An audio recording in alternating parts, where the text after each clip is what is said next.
ত্রয়োদশ জাতীয় সংসদ নির্বাচনে যে কোনো ধরনের সহিংসতা এবং নাশকতা প্রতিরোধে আইনের মধ্যে থেকে প্রয়োজনে সর্বোচ্চ বল প্রয়োগ করবে বাংলাদেশ সেনাবাহিনী। সোশ্যাল মিডিয়ায় অপপ্রচারকেই এবারের নির্বাচনের প্রধান হুমকি বলে মনে করছেন তারা।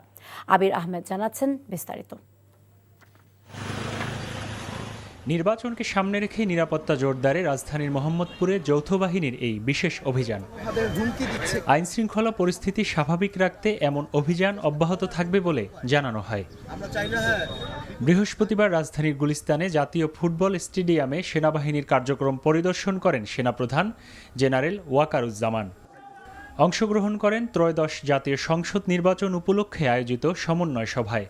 সভা শেষে সংবাদ সম্মেলনে বলা হয়, সুষ্ঠু নির্বাচন নিশ্চিত করতে সব ধরনের চ্যালেঞ্জ নিতে প্রস্তুত সেনাবাহিনী।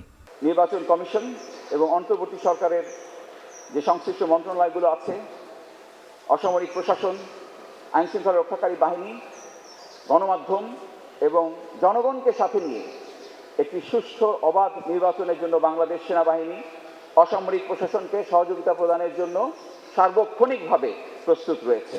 সামাজিক মাধ্যমের অপপ্রচার রোধে গণমাধ্যমের সহায়তা চাওয়া হয় সশস্ত্র বাহিনীর পক্ষ থেকে।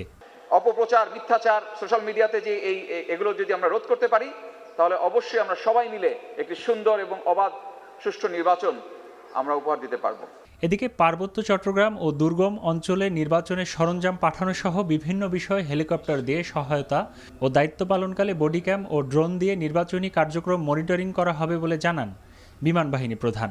যে কোনো উদ্ভূত পরিস্থিতিতে তারাও ঘাঁটির নিরাপত্তা সহ অন্যান্য যে কোনো পরিস্থিতি মোকাবেলার জন্য প্রস্তুত থাকবে।